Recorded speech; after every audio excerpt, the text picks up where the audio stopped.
Well, hello again, everyone, and welcome to the Bowling University studio for the International Bowling Campus here in Arlington, Texas. This is another edition of the Profit Break. Now, if you're joining us for the first time, we're glad you're here. Give us 15 minutes and you're going to be well on your way to improving yourself and your profitability. Now, folks, change has always been a constant, but it seems like the speed of change is accelerating at a pace like never before in history. Especially in our out-of-home entertainment space, we're seeing innovations like robots serving guests, self-service kiosks, artificial intelligence, all impacting the guest experience. Now, do these enhance or take away from the guest experience? Now, our guest today is going to help start unpacking this for all of us. Join us today is Mr. Brian Ardinger. Brian is a best-selling author, speaker, angel investor, podcast host, community builder, and innovation advocate.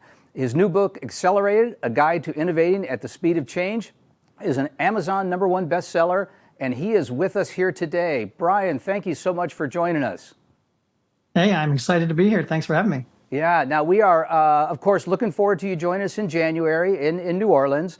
But let's start off, for folks joining us today, tell us a little bit about yourself. When I read your bio, at first I thought, what does this gentleman do? He has so many things he's involved in. But then I took a step back and realized you're an innovator. Of course you're involved in all these things. So tell us a little bit about yourself, your career, and how you got involved with helping companies like our members. Yeah, absolutely. I've always had this kind of entrepreneurial streak and this focus on new technologies and new innovations. I actually started my career in Asia Pacific. I was based in Hong Kong and did work all over Asia Pacific for companies like IBM and Microsoft and HP and that. Spent some time in Silicon Valley. Came back to the States and did a little stint as an economic developer. So I had a chance to market and sell a city. And then I went back over to Asia during Internet 1.0, rode the dot-com bubble up and rode the dot-com bubble down, and then moved back to the States in early 2000 and started getting into startups. So I was with a company called NanoNation, one of the software technology companies that helps build kiosks and digital signage, working with great companies like Harley Davidson and Build-A-Bear and Mazda and Royal Caribbean Cruise Lines, helping companies and brands think and act differently and provide different experiences for their customers. And then about 10 years ago, I stepped back and started the first startup accelerator program here in the Midwest called nMotion, with the idea of how do you invest in early stage software technology types of companies, give them a platform and a mentorship around it, and see if you could kind of create companies from scratch and help get them moving faster. So we did that, raised a little mini angel fund, started investing in early stage startups, and helped grow a number of different companies. And then currently, I've stepped back from that, and I'm doing the director of innovation role at Nelnet. And so I have two hats. One is a corporate venture investing hat, where we invest in startups. And the second hat is working with our internal businesses, helping them think and act and move more like an entrepreneur. Through all that, I started a program called Inside Outside Innovation, where I produce a weekly podcast and newsletter called Inside Outside Innovation. And we have our annual conference as well that we bring together the ties and the T-shirts, the tucked and the untucked, and talk about innovation and all the things that are going on, whether it's technology or market changes or things like that. So that's a nutshell of my last 25 years. Well, it's fascinating, and we could talk about that for hours, and I know you're going to unpack some more of that when you're with us in January. But let's talk a little bit about innovation. Let's start at 30,000 feet. What is innovation, and why is it so important, even for folks in brick and mortar like our folks? Yeah, I think the important thing, I talk to a lot of different companies about innovation, and usually the first thing I do is I sit down and have the conversation of, what is innovation? Because I think oftentimes we go into a lot of different paths around what innovation is. Like some people immediately jump to, the flying car. I've got to be that tinkerer in the garage and come up with the brand new thing that's never been invented before. While others are talking about innovation as, the new flavor of Coca-Cola.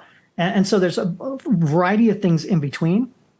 But I think it's important, first of all, to kind of understand what innovation means to you and your company. And then I think secondly is to understand that innovation, if we take a broad view of innovation, it can really apply to anybody and any business. My personal definition of innovation is taking an idea and creating value from that. So how do you take the nugget, that seed of an idea, that hunch, that problem you've seen, that opportunity you've seen, and then actually take action on that idea so that you create value from something that's in your head. Ideas in and of themselves don't really have any value. It's when you take action on it and develop it and make something from it is when the innovation really happens. And I think if you take that definition, anybody can actually play in that realm, even folks that can't create quote unquote the flying car. Yeah, and I think that even for mature industries or products, it gives them great hope that you can still be very innovative within an industry that might be very mature and been around for a long time. Absolutely. Yep. There's always new things that are happening. There's new technologies. There's new market shifts. And basically every core industry out there is ripe for disruption. When I talk to companies, a lot of times I bring out a case study like an Airbnb. You think about an industry that was, like the hotel and hospitality industry.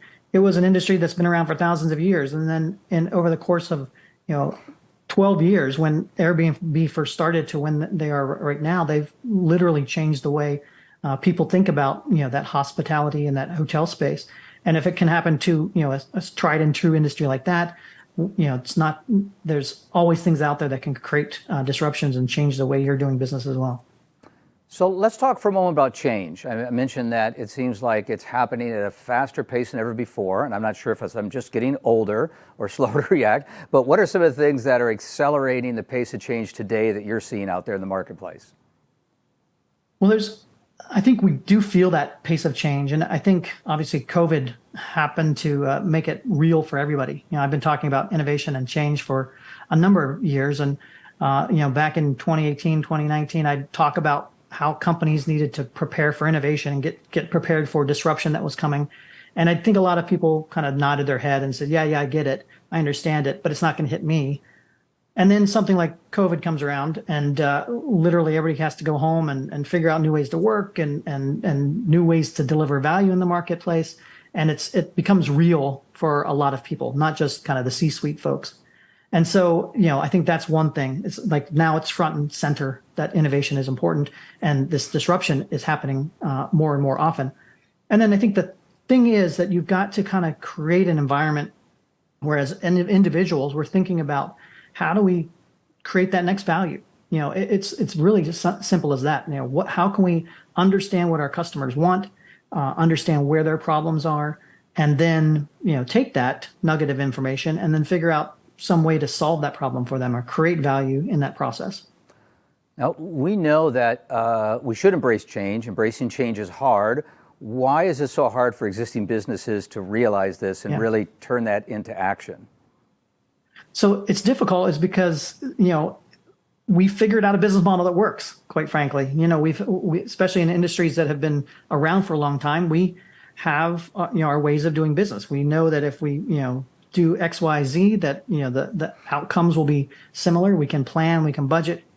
We're in execution and optimization mode. We figured that out. And that's great until such time as new things happen and those old plans that used to work no longer work. And that's happening more and more often. And so it's important to start building this, what I call this exploration mode. So rather than just executing, you have to be able to explore new things, try new things, and be more adaptable to the pace of change that's happening out there. Because the days of being able to keep your same business going on the exact same plan over and over and over again is shrinking and shrinking.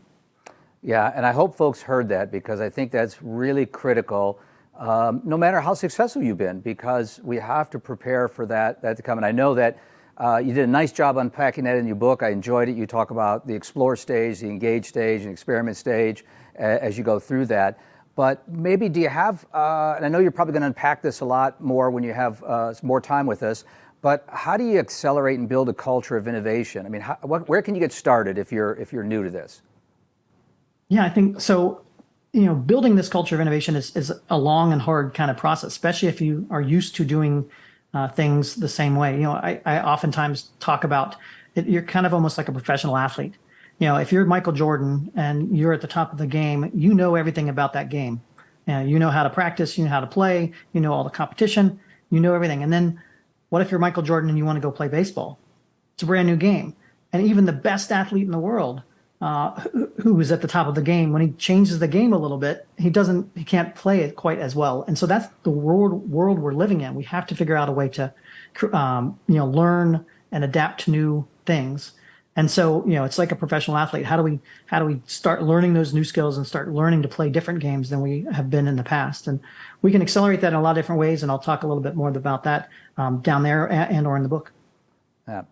So can you share a couple of tips today for our viewers? If I'm new to this ideation stage, this kind of exploring stage, what are some ways I can uncover some new ideas for myself, for my business? Yeah, the first thing you have to do is start uncovering ideas and being open and curious to seeing new things, so that these new pockets of information can start colliding and creating new ways to see things. And so there's a couple different ways you can do that as an individual or as an organization. And it's really about, how do you search for new ideas? And a couple different things you can do. You can change your mindset and change the environment that you're around. You can start looking and looking for new sources of information. So, rather than just exploring the same 5 magazines you always read every month, or, the 5 same TV shows, or talking to the 5 same industry folks that you always hang around with, what can you do to expand that horizon and talk to different sources of information, different ways to look at things? You'll find that as you kind of explore adjacent industries or even transformational industries that are not in your backyard, you'll start seeing things like, oh, I didn't know I see how you do this in the electrical power grid industry. Well, is there anything we can learn from that we could then pull into what we're doing over here? And the more you start putting yourself in environments where you start seeing different things, those different nuggets of information can start colliding and creating new paths and new opportunities to create new ideas that pop into your head. So one is to explore more from the information and the ideas that you are currently surrounding yourself with. And then secondly, I think start building your network.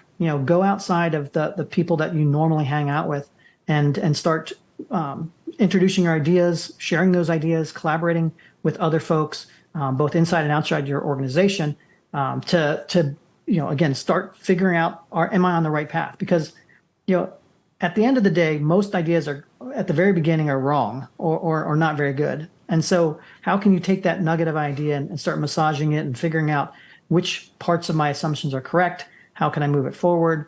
And where am I right and where am I wrong? And the only way you can do that is to get out and start trying things. Yeah. Well, before we let you get away today, let's sneak in one more question for you here, because I really would like to know, what are you excited about right now? You're out there seeing things that probably a lot of us don't see. What are some trends, things that really what gets the innovator excited about innovation? Man, there's so much going on. I mean, obviously, what's in the news is things like AI and ChatGPT, and I think that's going to be a game changer in a lot of different ways. I think technology in itself is one of those accelerants. So you think about, interactive kiosks or, blockchain or all these other kind of technologies that are hitting. It's one thing for one of those technologies that could be a game changer, and yet they're all hitting us at the exact same time. And so it's this cumulative effect that's changing things. And you've got, access to different markets. The fact that half the world is now doing remote work. So how can you tap into new talent or new ideas around the world? Access to capital. You look at things like venture capital that are spinning up new companies and spinning up new ideas. There's new ways to source and try new experiments. All of those things are hitting us, and they're both creating a lot of consternation and challenge. But if you flip it and say, well, how can I take advantage of this uncertainty?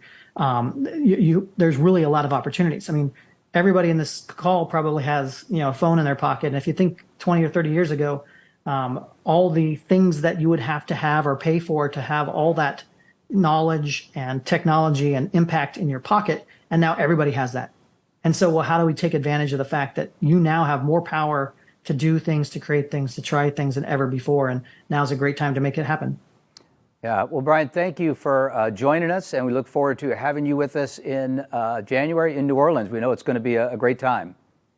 Yeah, super excited. Thanks for having me. Yeah, well, I know, Brian, you like to say at the end of your podcast, go out and innovate. So go out and innovate until we see you again next time, my friend. Sounds great. Thank you. Awesome. Well, thanks, everybody, for joining us today. Now, Brian will be joining us at our Bowling Summit in New Orleans, His session, The Innovation Imperative, Keeping Pace in an Era of Accelerating Uncertainty, is going to be one that you're not going to want to miss.